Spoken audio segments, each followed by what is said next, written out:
है जाम जानी है तपेदार अली हसन खानदानी है। ऐसा है मुमताज अली खास के लिए डॉक्टर अली हसन चाचड़े तपेदार शरीफ बंगलानी फरमाशे हजारों शाखा फरमा खाया माना थयू पीर गिरिया बेगा तजरमा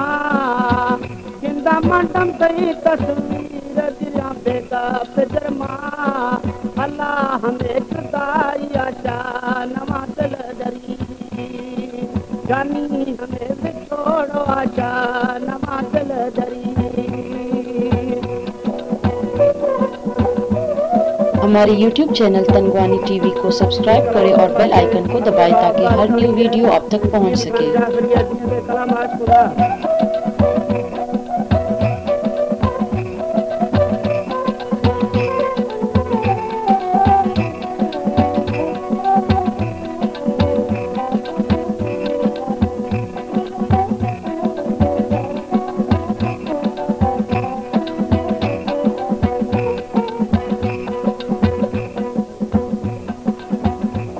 खता खन्ना पर्दो दोबारा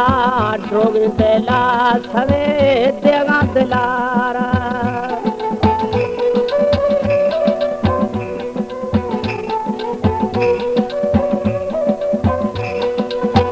कौन खता खन्ना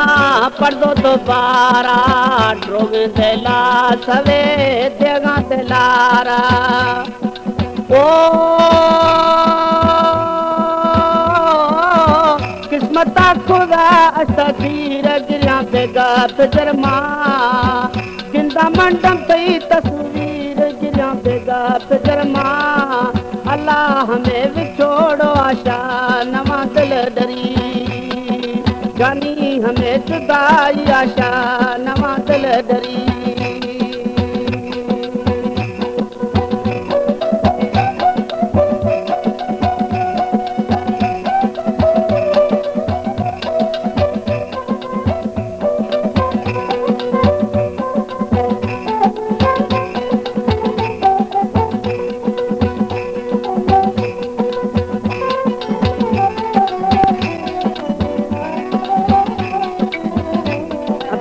भैया कलाम आशू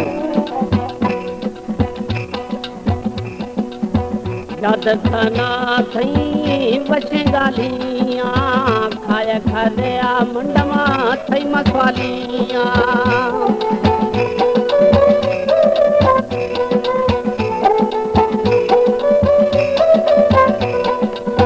याद खाना थई बचे गालियां खाया खाया थई मखवालियां ओ और डौला बहानी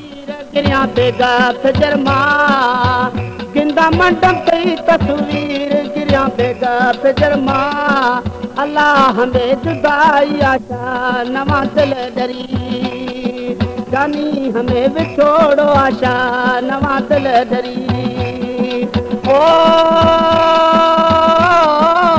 खाया माना थयू पीर गिरिया बेगा तजरमा गिंदा जानी तई तस्वीर गिरिया बेगा तजरमा अल्लाह हमें जुदाई आशा नमाज़ल दरी जानी हमें बिछोड़ो आशा नमाज़ल दरी।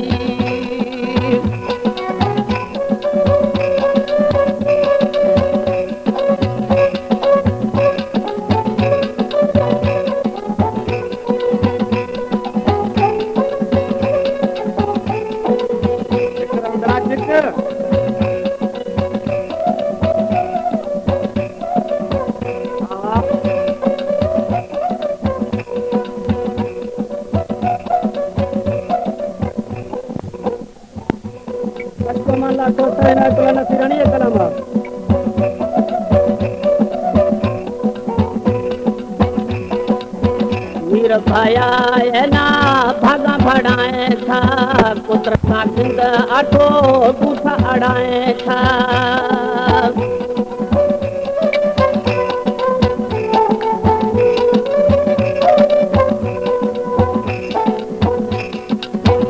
तकदीर पाया ना भागा भड़ाए था कुदरत खिंद अटो बूथा अड़ाए था ओ पिटावली तकदीर गिरिया बेगा फिजरमा अल्लाह में जुदाई आशा नवा दिल डरी मंडम हमें बिछोड़ो आशा नवा दिल डरी ओ